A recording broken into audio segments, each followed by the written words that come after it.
Hi student, जैसे कि हमारा प्रोबेबिलिटी चैप्टर चल रहा है, अभी हमारे पास क्वेश्चन नंबर 22 है, तो उसकी मीनिंग समझे। देखो हमें क्या मिला हुआ है, क्वेश्चन नंबर 22। देखें क्या बता रहा है। इन अ ग्रुप, एक ग्रुप है और 20%, मतलब 20 लोगों का एक ग्रुप है। 20%, ठीक है ना, एक ग्रुप है। There are 5 graduate. अभी 20 में से 5 जने जो है ग्रेजुएट है, मतलब 15 जो हुए, 15 जो हुए वो नॉन ग्रेजुएट हुए।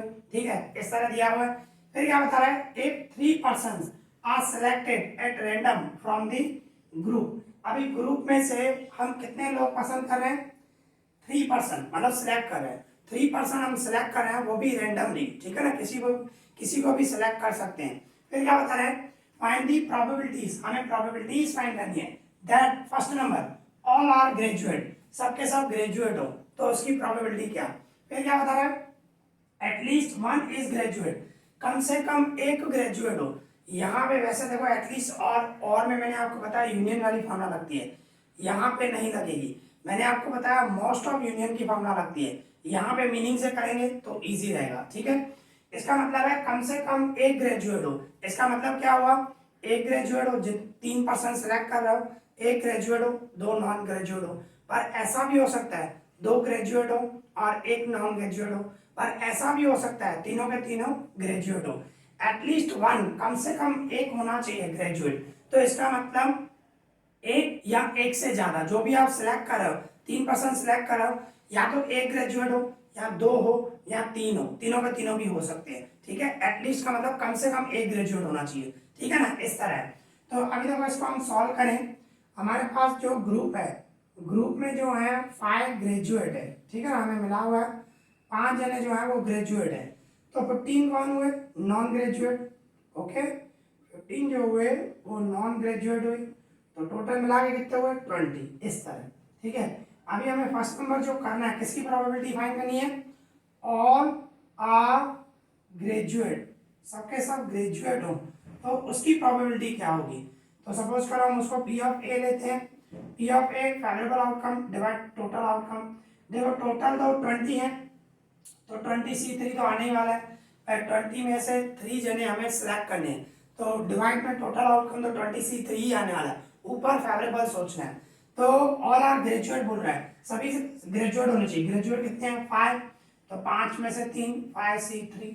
ठीक है, अभी इसको हम सॉल्व करें। 5C3 क्या होता है, 10, 20C3 20 इंटू 19 इंटू 18, और डिवाइड में 3 2 1। ठीक है, तो 3 का डबल लगाओ, 3 6 जा, 2 का डबल लगाओ, 2 3 जा। अभी इन सब का इंटू करो, ठीक है ना, 20 इंटू 19 इंटू 3, इन सब का मल्टीप्लाई करना है। 20 इंटू 19 इंटू 3, तो कितना आया, 1140, मतलब 20C3 हमारा आया 1140। फिर इसमें 0 0 कट कर दूं, तो रिमेनिंग क्या बचा, ऊपर 1 बचा और नीचे 114। तो कहने का मतलब सबके सब ग्रेजुएट हो, तो उसकी प्रोबेबिलिटी क्या आई, 1/114। ठीक है ना, 114। ये आया हमारा फर्स्ट नंबर। अभी सेकंड नंबर क्या बता रहा है, सेकंड नंबर हमें बताया एटलीस्ट वन इज ग्रेजुएट, कम से कम एक ग्रेजुएट हो। At least one is graduate. अभी इसमें क्या है, कम से कम एक ग्रेजुएट हो, मतलब एक या एक से ज्यादा, इस तरह। ठीक है ना, तो पी ऑफ पी मीन्स इस तरह होगा। अगर जो हम एक ग्रेजुएट लें, IC1, देखो फार्मूला हमारी जो है favourable outcome divided total outcome, ठीक है ना, m अपॉन n। तो डिवाइड में टोटल आउटकम 20C3 आने वाला है, पर ऊपर में m जो है फेवरेबल आउटकम है, वो आपको सोचना है। ठीक है, तो देखो किस तरह होगा। अभी कम से कम एक ग्रेजुएट हो, तो ऐसा हो सकता है एक ग्रेजुएट है, मतलब 5C1, और एक टोटल 3% लेने हैं, एक ग्रेजुएट लिया तो 2 कौन से लोगे, नॉन ग्रेजुएट, 15C2। और ऐसा भी हो सकता है, देखो दूसरी कोई पॉसिबिलिटी, देखो 3% आपने सिलेक्ट कर दिए और दूसरा कुछ सोच रहे हो, तो बीच में प्लस आएगा। ठीक है ना, जब भी दूसरी पॉसिबिलिटी हो ना, तो बीच में प्लस देते हैं। ओके, तो अभी ऐसा भी हो सकता है, अगर जो आप 2 ग्रेजुएट लो, ठीक है ना, 2 ग्रेजुएट लो, मतलब 5C2 और एक नॉन ग्रेजुएट हो, टोटल 3 जने लेने हैं। ठीक है, मतलब पहले क्या लिया, एक ग्रेजुएट हो, 2 नॉन ग्रेजुएट हो। पर ऐसा भी हो सकता है 2 ग्रेजुएट हो और एक नॉन ग्रेजुएट हो। पर ऐसा भी हो सकता है, क्या ऐसा हो सकता है, तीनों के तीनों ग्रेजुएट हो, ठीक है ना, तीनों के तीनों ग्रेजुएट हो और नॉन ग्रेजुएट एक भी नहीं हो, मतलब 15 CG हो। देखो एटलीस्ट वन, कम से कम एक ग्रेजुएट होना चाहिए। इसका मतलब एक ग्रेजुएट हो या उससे ज्यादा हो, मतलब एक आप ग्रेजुएट ले सकते हो, दो ग्रेजुएट ले सकते हो, या तीनों के तीनों ग्रेजुएट ले सकते हो। एटलीस्ट का मतलब ही है एक या एक से ज्यादा, कम से कम एक होना चाहिए, ठीक है। और डिवाइड में तो वही रहने वाला है 20C3, टोटल 20 है, 20 में से 3 जने सिलेक्ट कर रहे हो, टोटल आउटकम हमारा यही आने वाला है, ठीक है। अभी हम इसको सॉल्व करेंगे, इसको सॉल्व करें 5C1 5 होगा, 15C2 सॉल्व करें 15 इंटू 14 105 आएगा, ठीक है। सॉल्व करना आ जाएगा 105, और इसके बाद 5C2 10 और 15C1 15, फिर प्लस 5C3 10 और 15C 0 0 किसी का भी होता है तो 1 होता है, और डिवाइड में 20C3 अभी अभी हम सॉल्व करके 1140, ठीक है। अभी इसको हम सॉल्व करें, इसको मल्टीप्लाई करूं तो क्या होगा 5 2 5 और इसका 150 एंड इसका 10, ठीक है, और डिवाइड में 1140 सेम।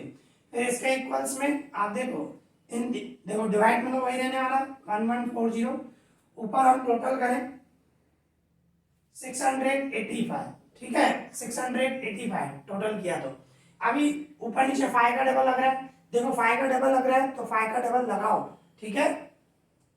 तो 5 का डबल लगाओ, 5 1 जा, फिर 1 कैरी किया, 5 3 जा 15, 3 बचा, 5 7 जा, फिर यहाँ पे नीचे 5 का ऊपर लगा, 5 का नीचे लगाओ, 5 2 जा, 5 2 जा, 5 8 जा, ठीक है ना, इस तरह 5 का डबल लगाया तो ऊपर क्या हुआ 137 और नीचे हुआ 228, इसके बाद टेबल नहीं लग रहा है, ठीक है ना, तो आपका यही आंसर हो गया, ओके।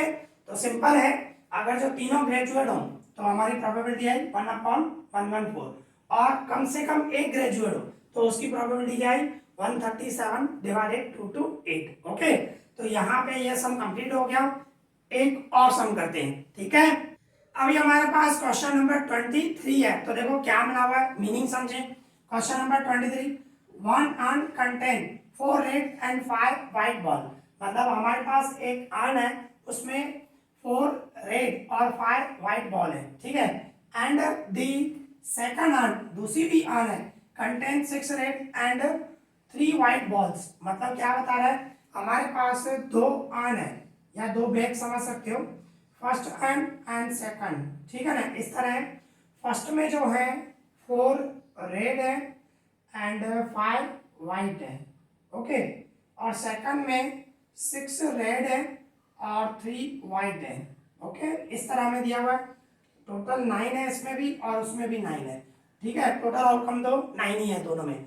तो यहाँ पे ये दो अर्न मिली हुई है, फर्स्ट में ये बॉल है और सेकंड में ये बॉल है। आगे क्या बता रहा है, वन ऑफ दी अर्न, जो दो अर्न है इस सेलेक्टेड, उसमें से कोई भी एक अर्न, एक बैग सेलेक्ट करें एट रैंडम, रैंडमली, मतलब आपके पास एक अर्न, जो मतलब दो अर्न है, दो बैग है, उसमें से पहले एक बैग सेलेक्ट कर रहे हैं, ठीक है ना, दोनों में से कोई भी आ सकती है। फिर आगे क्या बता रहे हैं, and 2 balls are drawn from it, फिर उसमें से हम 2 बॉल उठा रहे हैं, ठीक है। फाइंड दी प्रोबेबिलिटी, प्रोबेबिलिटी क्या होगी that both the balls are red, दोनों रेड हो तो उसकी प्रोबेबिलिटी क्या होगी। देखो सिंपल है बिल्कुल, आप इस टाइप का सीख के आए हो, ठीक है। देखो सबसे पहले क्या होगा, सबसे पहले आपको कोई बैग सेलेक्ट करनी है, सपोज करो हम फर्स्ट बैग सेलेक्ट कर रहे हैं, तो क्या होगा 1/2, दो बैग हैं, दो बैग में से एक सेलेक्ट कर लो, फर्स्ट नंबर, ठीक है ना, दो में से एक, आप प्रोबेबिलिटी सोचो, फेवरेबल डिवाइड टोटल, तो ऊपर फेवरेबल फर्स्ट बैग और टोटल दो बैग है हमारे पास, तो सबसे पहले 1/2 मतलब फर्स्ट बैग सेलेक्ट की, अभी उसमें से आप उसमें से दो बॉल उठा रहे हो, दोनों रेड हो, तो रेड कौन से हमारे 4 है, तो 4C2 और डिवाइड में 9C2, ठीक है, ये फर्स्ट बैग के लिए हुआ। और जरूरी है ऐसा, जरूरी है ऐसा हो, ऐसा भी हो सकता है, ऐसा भी हो सकता है, मतलब बीच में प्लस, ऐसा भी हो सकता है हम सेकंड अर्न सेलेक्ट करें कोई भी, ठीक है ना, तो सेकंड अर्न सेलेक्ट करें तो उसकी प्रोबेबिलिटी 1/2, ठीक है, दो में से एक। अभी इसमें से रेड ले रहे हैं, रेड कितने हैं 6 है, तो 6C2 और डिवाइडेड 9C2, इस तरह, ठीक है। अभी इसको सॉल्व करें हम 1/2, 4c2 6 होगा, 9c2 36 और ये 1/2 6c2 6 इंटू 5 15 होगा, ठीक है, 15/36 इस तरह। ओके, टेबल लग रहा है, टेबल मत लगाओ, लास्ट में लगाओ, नहीं तो एलसीएम निकालना पड़ेगा। सिंपल है, लास्ट में हम टेबल लगाते हैं, ठीक है ना। मल्टीप्लाई कर दो, 6 1 जा 6 और नीचे 36 को 2 से मल्टीप्लाई करो 72, ऊपर 15 1 जा 15 और 2 को 30 72।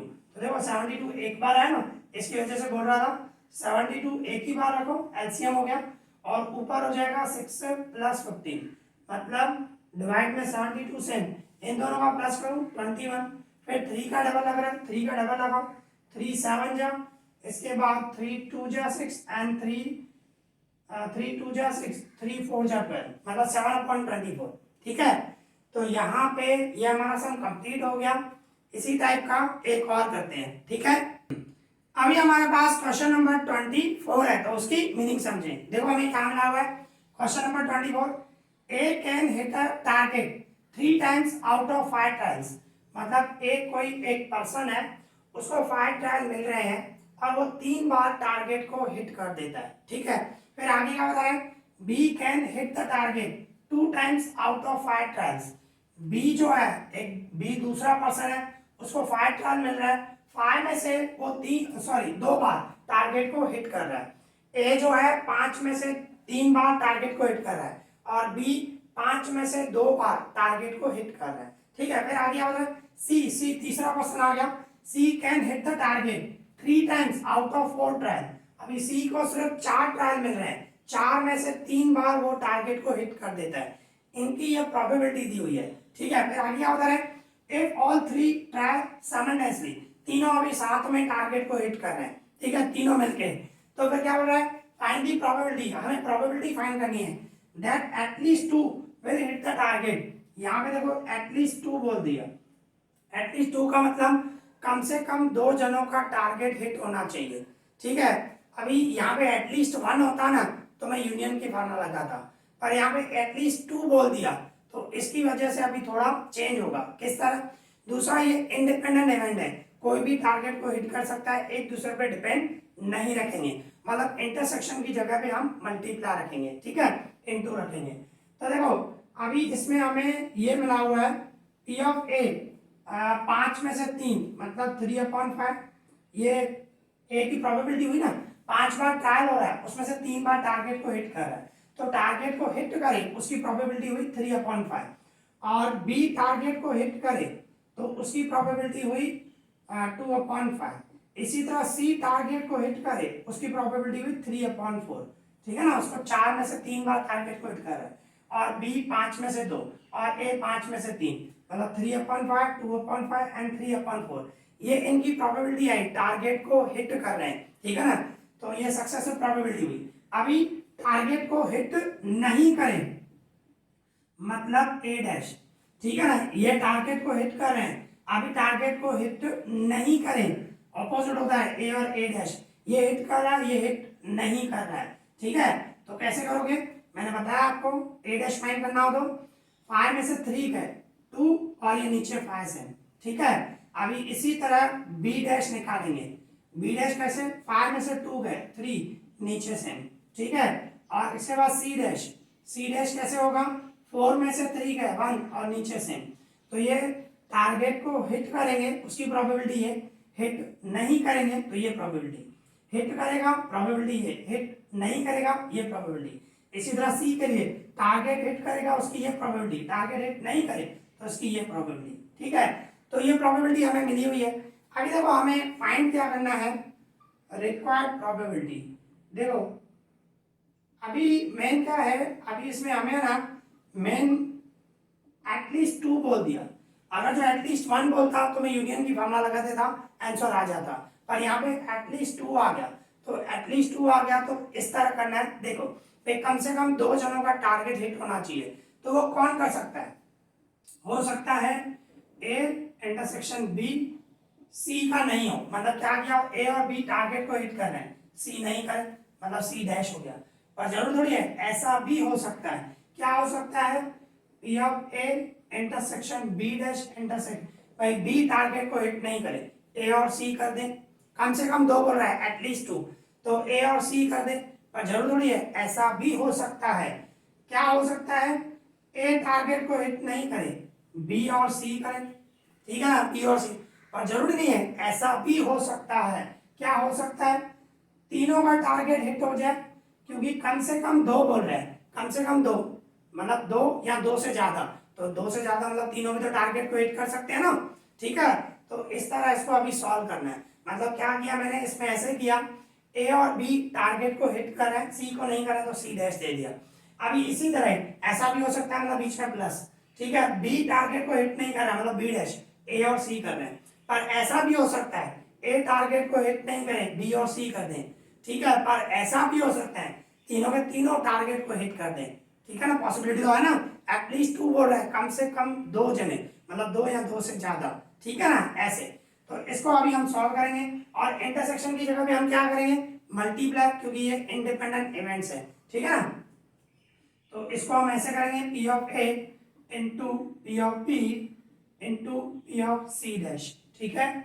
फिर plus P of A into P of B dash into P of C, फिर प्लस यहीं पे नीचे रख देते हैं, P of A dash into P of B into P of C, फिर प्लस इसमें P of A into P of B into P of C. मतलब क्या किया, इंटरसेक्शन की जगह मल्टीप्लाई रख दिया सब में, ठीक है ना। अब इसमें हम वैल्यू पुट करें, पी ऑफ ए हमारा क्या है, पी ऑफ ए ये है 3/5 मल्टीप्लाई बी क्या है हमारा, बी है 2/5 और सी डैश हमारा 1/4, ठीक है, वैल्यू पुट करनी है। प्लस ए है हमारा, ए 3/5, ठीक है, मल्टीप्लाई बी डैश बता रहा है, बी डैश हमारा ये है 3/5 और इनटू सी बता रहा है, सी हमारा ये है, ठीक है ना, 3/4 प्लस अभी पी ऑफ ए डैश हमारा ये है 2/5 और पी ऑफ बी है, बी हमारा ये 2/5, ठीक है, और पी ऑफ सी है, सी हमारा क्या है 3/4, ओके। फिर प्लस और भी है, प्लस पी ऑफ ए हमारा 3/5 और पी ऑफ बी हमारा 2/5, ठीक है, और पी ऑफ सी है 3/4, इस तरह हुआ। अभी हम इसको सॉल्व करें, इधर लिख देता हूं।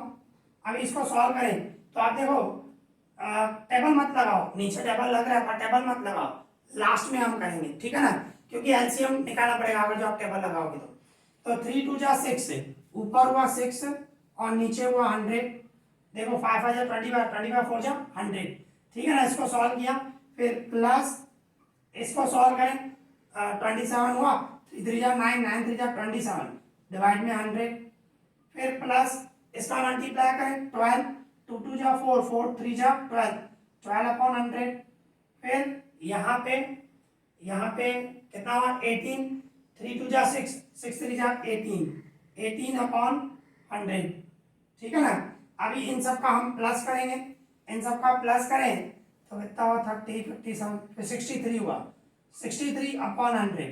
तो आप ये आंसर लिखो या डिवाइड भी कर सकते हो, 63 को 100 से डिवाइड करोगे तो 0.63, यहाँ 63/100 रखोगी वो भी राइट है, ठीक है।